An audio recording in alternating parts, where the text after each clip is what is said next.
Mulpani cricket ground in the capital's Kageshwari municipality is all set to back ODI status with the semi-final match taking place between Oman and UAE at this venue tomorrow. The second cricket ground that can hold international matches alongside TU ground in Kantipur paves way for Nepal to host more international tournaments. The scenario augurs well for the future of cricket in Nepal, while it offers more fuel to the idea that cricket can also be used to promote tourism in the country. Good evening, I'm Amar Singh Pradhan and these are the headlines of the hour.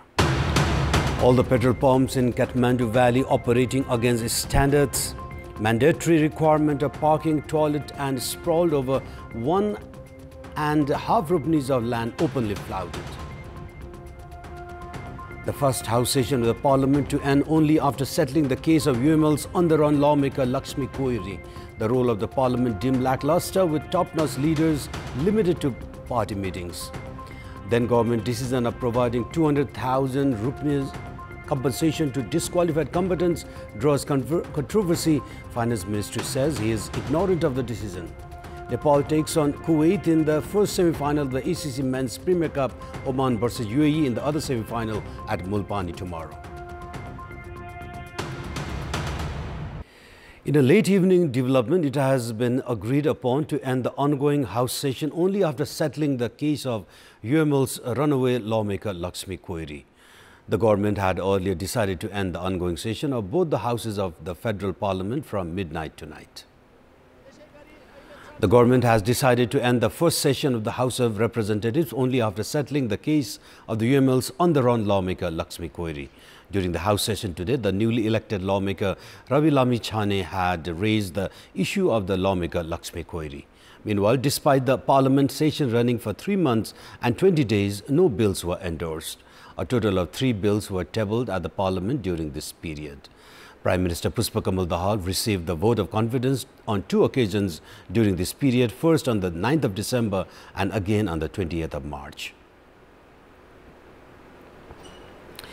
And in our Public Voice segment, we have asked why have the issues of national interest and significance not been discussed at the House of Representatives. Let's take a look at what they have to say.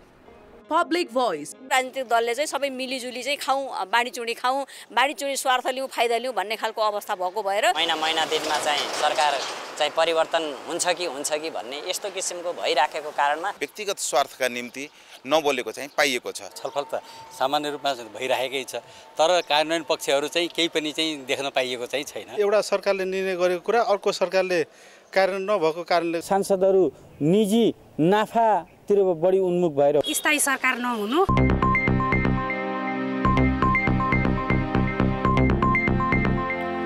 Members of the House of Representatives, or ruling and opposition parties, have demanded scrapping of the decision to provide 200,000 rupees each to the disqualified Maoist combatants at the earliest. Addressing the session of the House of Representatives, CPN-UML parliamentarian and Deputy Chairperson Bisnu Paudel said that the government had made the decision at a time when the country was in a poor economic condition and demanded for scrapping of the decision at the earliest. He also warned that his party would be compelled to take any action if the decision was not withdrawn by the government. He also alleged the government of lacking seriousness towards concluding the remaining works of the peace process. Meanwhile, parliamentarians of CPN Mao Center claimed that the arrangement to provide 200,000 rupees to ineligible Maoist combatants was included in the budget of the Nepali fiscal year 2073-74. Meanwhile, parliamentarian of ruling party Nepali Congress Pradeep Paudel also expressed concern towards the decision, saying it was taken outside of the parliament during a period of economic crisis. He also demanded the government to officially inform the parliament about the decision. 17 years have gone by since the Comprehensive Peace Accord and the entry of CPN Mao Center in the mainstream politics. Around a decade has been spent since the CPN Mao Center concluded the issue of its combatants and arms and ammunitions. However, some issues of the insurgency era remain to be concluded. Mao Center chairperson Pushpakamal Dahal is now making preparations to silence the combatants termed ineligible by the unmen by providing them with some monetary benefits. Even after 17 years of joining mainstream political parties, Following the signing of the Comprehensive Peace Accord, CPN Maoist Center is still facing challenges in managing its disqualified combatants. Prime Minister Dahal is making preparations to address the issues of the combatants termed ineligible by the unmin verification by providing them monetary benefits. However, this move has drawn severe criticisms. Based on the agreement of the 21st November 2006, there were a total of 32,350 combatants. However, during the monitoring of unmen, only around 2,500 combatants were recorded. Of the 23,600 combatants, unmen found 19,000 ineligible to be recruited in the security department, while 4,800 were disqualified. The government is now making preparations to provide 200,000 rupees each to the disqualified combatants. However, Nepali Congress ministers have said that the issue has not been discussed at the Council of Ministers. After completing the government criteria, 1,432 combatants had joined army. The government is unaware about the whereabouts of the combatants termed ineligible. Questions have also surfaced regarding if the relief package introduced by the government for the ineligible combatants is inadequate for their long-term management. More than 20 billion rupees has already been spent for the management of Maoist combatants. Questions regarding irregularities in management of the fund have remained unanswered. While there are no alternatives to concluding the remaining works of the peace process, it is imperative to consider if distributing funds from the state coffers can provide a long-term solution to the issue. Finance Minister Prakash Saran Mahat, meanwhile, has said that he is unaware about the distribution of funds from the state coffers to the ineligible combatants of the armed insurgency era. He has claimed that no such decision had been taken by the Ministry of Finance. The National Youth Federation submitted a memorandum to Finance Minister Mahat, drawing his attention towards the government decision to provide 200,000 rupees each to the disqualified combatants of the insurgency era. Receiving the memorandum, Minister Mahat, however, said that no such decision was taken by the Ministry of Finance. Minister Mahat further added that he was not aware about the decision of the Council of Ministers regarding the issue. He further assured not to have suspicions regarding abuse of state coffers by the government. Minister Mahat said that decisions regarding disqualified combatants should be taken by the Truth and Reconciliation Commission. The Kathmandu metropolis has sealed Kota Dhuku petrol pump of Balaju for violating standards.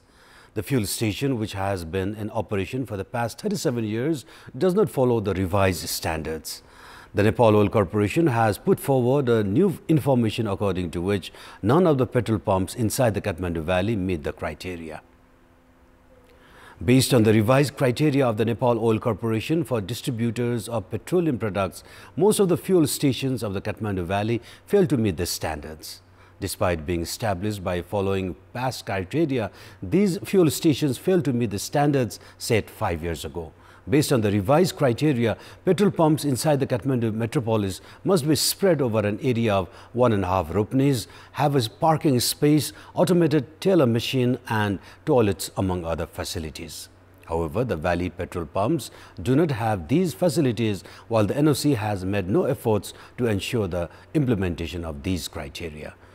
Saying that most Valley fuel stations are against the criteria and citing traffic management issues, the Office of the Prime Minister and the Council of Ministers have already corresponded with the NOC on 2 occasions for their relocation. The NOC, however, is yet to furnish any alternatives. After the KMC sealed the petrol pump in Balaju, Petroleum Dealers Association has protested the move. The association has said that the fuel station, which has been in operation for the past 37 years, could not be sealed without providing any alternative. And now time for our segment Public Pulse, where it texts us with their opinion. Public Pulse. And let's take a look at a response to yesterday's question. And yesterday we had asked you, what do you term the disappearance of significant data from government servers? 56% of you voted for option A, height of carelessness.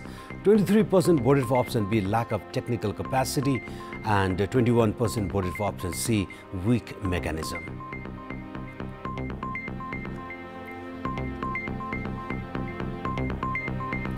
And here is our today's question. And the question is, what's your take on the status of a lawmaker who is charged of criminal offence reference from Parliament session while his post is not revoked? Your options are option A, legal confusion, option B, political protection, and option C, harbouring impunity. The voting is on. Type in EW, select your option A, B or C and send it to 34001 to share opinion with us. Sports news. Nepal national cricket team are only 2 wins away from realizing their dream of playing the Asia Cup. Team Nepal face Kuwait in the semi-final of the ACC Men's Premier Cup slated for tomorrow. While host Nepal are the favourites in the clash, Kuwait had stunned Hong Kong to secure the spot in the last 4 and have therefore not been underestimated by Nepal coach Monty Desai. Team Nepal are unbeaten at the ACC Men's Premier Cup and had progressed to the semi-finals as winners of Group A with wins over Malaysia, Oman and Qatar. Their match against Saudi Arabia at the Mulpani ground was washed out by rain. However, having seen off Malaysia by 6 wickets, Nepal defeated Oman by 84 runs but were tested by Qatar as Nepal were bowled out for a paltry 157 runs. However, Nepal restricted Qatar to 89 and avoided a defeat. Nepal's opening batting is yet to fire at the tournament. However, middle order and lower middle order batters, including the tailenders, have been doing well with the bat. While Kusal Malla scored a century against Oman, Sandeep Lamichhane marked his 100th ODI wickets with a world record in the series. Team Nepal have also improved their bowling in death overs. Meanwhile, Kuwait are the runners-up of Group B. Despite not being taken as serious challenges before the tournament, Kuwait have come as a surprise package. Kuwait had suffered a mammoth 143-run defeat against the United Arab Emirates in the first match. However, they made a brilliant comeback in the remaining 3 matches as they secured a 2-wicket win over Bahrain, followed by a 4-wicket win over Singapore and 30-run win over Hong Kong. In their previous 50-over match against Kuwait in 2012, Nepal had suffered a defeat. While Team Nepal are aiming to give continuity to their impressive run of form and secure their spot in the tournament final, Kuwait will be looking to stun the host and ODI nation Nepal. In another semi-final slated for tomorrow, ODI nations Oman and UAE face up at Mulpani ground. The upper cricket ground of Mulpani, which has been talked about for past 2 decades, is to receive the ODI status. 2 one-day international ODI nations Oman and United Arab Emirates are set to clash at the Mulpani ground tomorrow. According to the Cricket Association of Nepal, Mulpani ground will receive its ODI status with the match tomorrow. CAN Secretary Durgaraj Pathak has said that doors will open to organize international tournaments with 2 international venues with ODI status. CAN is making preparations to organize a women's cricket tournament at the 2 venues before the mid of May. The underway ACC Men's Premier Cup was the first international tournament held at the Mulpani ground in Khageshwari municipality. Team Nepal are yet to play at the venue as their match against Saudi Arabia was washed out by rain. With tomorrow's match, Mulpani ground will become the 216th venue to receive the ODI status. And up next is weather update.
And those were our latest headlines. Up next is News in Nepali. Good night.